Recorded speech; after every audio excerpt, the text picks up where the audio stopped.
Hola, en este vídeo vamos a repasar las ideas fundamentales de San Agustín de Hipona para prepararnos para el examen de evaluación y después para el examen final. Tenéis apuntes, tenéis un esquema, un PowerPoint para acompañar esta explicación. Y bueno, mi discurso pues, se va a dividir en dos partes, una más introductoria, en la que vamos a hablar de lo que ha pasado en Europa esos siglos que transcurren entre la muerte de Aristóteles, que es nuestro último autor, y el nacimiento de San Agustín, y luego ya una exposición de sus ideas, propiamente dicha. Si tenéis alguna duda, comentario, por favor, me podéis mandar un correo, ¿vale? Podría aparecer aquí mi correo, pero es que no sé editar vídeos todavía a ese nivel, entonces no va a aparecer, pero aprenderé a meterlo. Me lo podéis mandar igualmente o podéis comentar el vídeo y todo. Bueno, decía, a modo de introducción tenemos que hablar de ese periodo larguísimo que ha pasado entre Aristóteles y San Agustín. Además, el mundo ha cambiado mucho. San Agustín se sitúa un poco en un punto de transición entre el mundo antiguo y la Edad Media, ¿vale? Por eso es importante hablar de su contexto y hablar de todo lo que ha sucedido antes.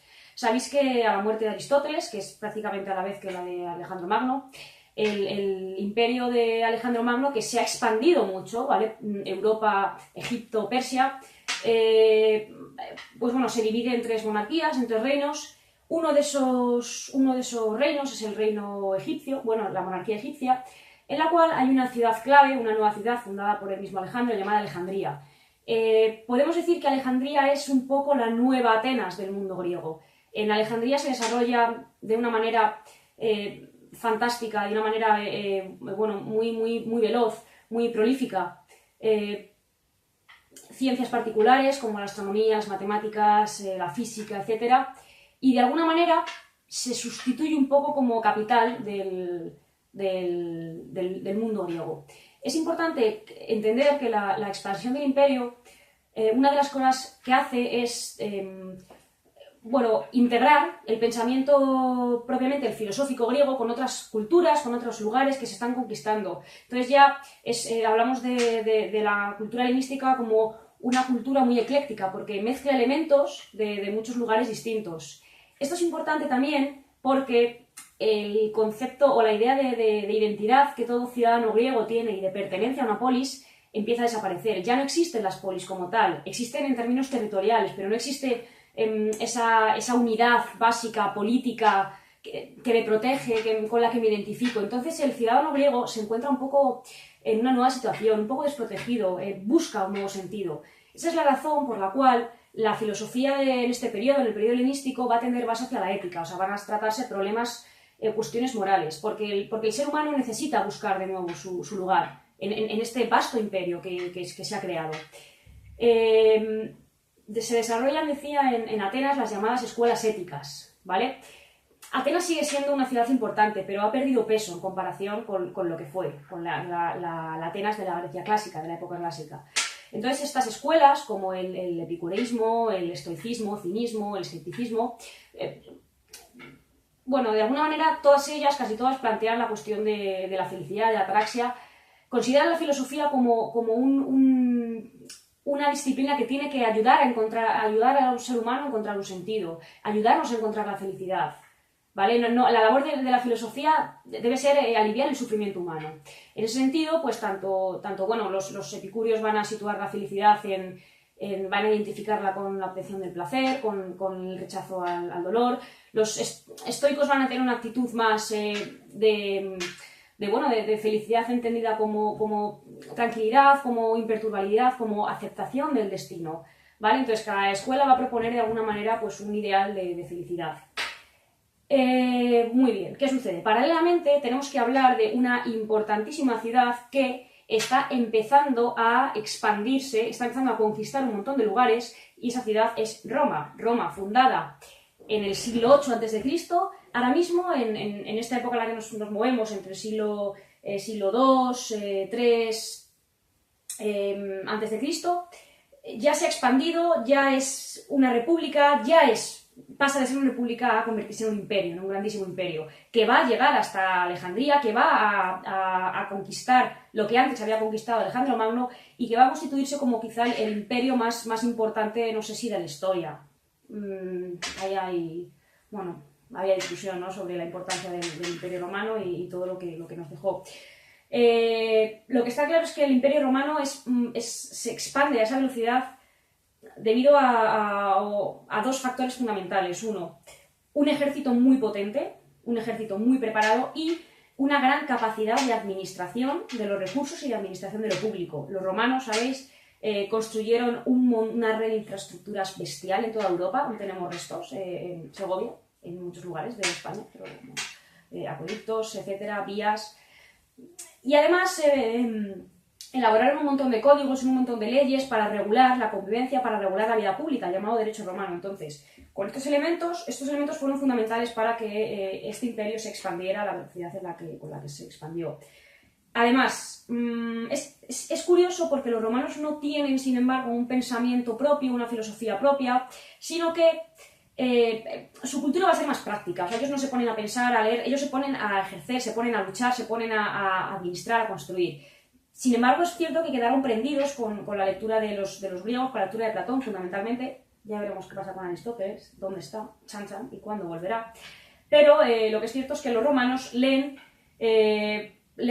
asimilan el pensamiento griego. Quedan fascinados con las ideas que proponen las escuelas éticas y ellos mismos como que asimilan esas ideas y las siguen desarrollando, pero ahora digamos que dentro de su cultura, de sus ideas, ¿vale? Se sigue desarrollando, entonces hablamos de un estoicismo romano, Marco Aurelio, por ejemplo, hablamos de un epicureísmo romano, hablamos de un escepticismo romano. O sea, es un poco la continuación de las escuelas éticas griegas. Por otra parte, surge una corriente de pensamiento fundamental que va a marcar la vida de San Agustín, que es el neoplatonismo. Su mayor representante, Plotino, en resumen, plantea una especie de integración de elementos de la filosofía de Platón con elementos místicos, con elementos religiosos, ¿vale? Y esto va a ser, repito, fundamental. Pero lo que es importante es el hecho de que en este momento Platón vuelve a estar de moda, volvemos a leer a Platón, volvemos a interpretar a Platón, y esto va a marcar sin duda el camino que por el que los filósofos van a continuar, van a seguir caminando. Punto 3 importante, aparición del cristianismo. Vamos a ver, en lo que hoy es Palestina, en el año cero, nace una persona, nace un hombre llamado Jesús de Nazaret, ¿vale? Tenéis que pensar que en este momento en Palestina hay una religión, hay una especie de comunidad, hay algunos grupos de personas judías. El judaísmo es la primera religión monoteísta que plantea la existencia de un Dios único, Yahvé, que ya lleva varios años ahí, ¿vale?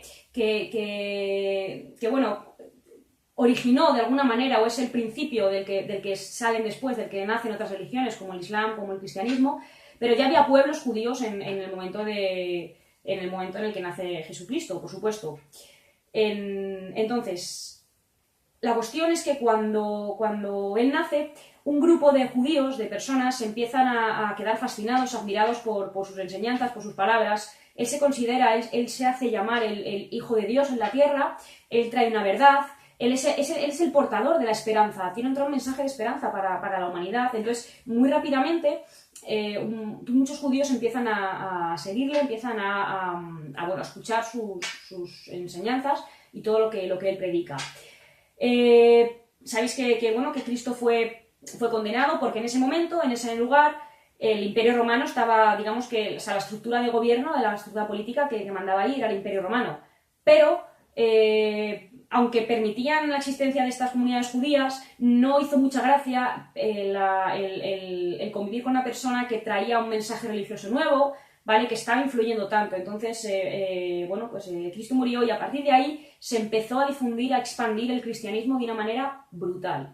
¿Por qué? Bueno, para empezar, las ideas cristianas fueron difundidas en gran medida gracias a Pablo de Tarso, que a través de sus viajes, de sus cartas, pues consiguió llevar el mensaje a muchos lugares distintos ya de Europa, del Imperio. Y además el mensaje cristiano es un mensaje muy sencillo.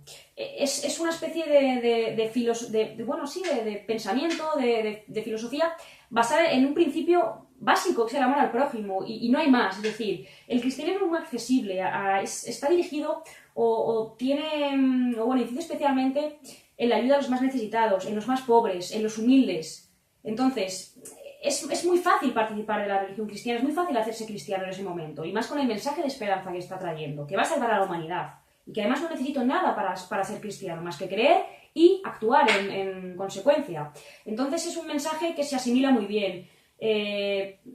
Insisto, la gente sin recursos, la gente humilde, es que queda prendida del discurso cristiano, porque es un discurso esperanzador, que además también está dirigido a los gentiles, a la gente que no cree en Dios.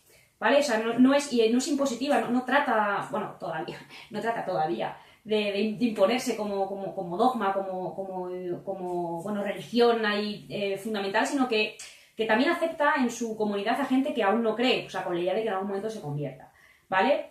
¿Qué sucede? Que el Imperio Romano se empieza, bueno, los que están gobernando se dan cuenta de que es peligroso esta expansión del cristianismo, y además empieza a sentar un poco mal que ya no se crea tanto en estos dioses romanos, en Júpiter, en Venus, en Saturno, en estos dioses, que bueno, la mitología romana es herencia de la mitología griega, y además los cristianos no reconocen el carácter divino del emperador, ¿vale? Entonces, claro, están hablando de un dios, de otro dios, y eso no gusta nada, de tal manera que el cristianismo, lo que sucede es que fue perseguido durante estos años intensamente, perseguido, condenado, y bueno, pues los cristianos se les obligaba a cambiar su religión, a rechazar el cristianismo, o serían bueno, cruelmente eliminados. Muy bien, ¿qué sucede? Que esto cambia, bruscamente no, pero es cierto que claro, cada vez hay más cristianos, el mensaje cristiano no es tan horrible, ¿no? Tampoco, o sea, es un mensaje conciliador, y en el año 313, a través del Edicto de Milán, el Imperio Romano legaliza, vamos a decir, la práctica de la religión, de las costumbres de la religión cristiana. Permite el culto a Dios, y además, en muy poquitos años, en el 390, Teodosio el Grande, el emperador Teodosio el Grande,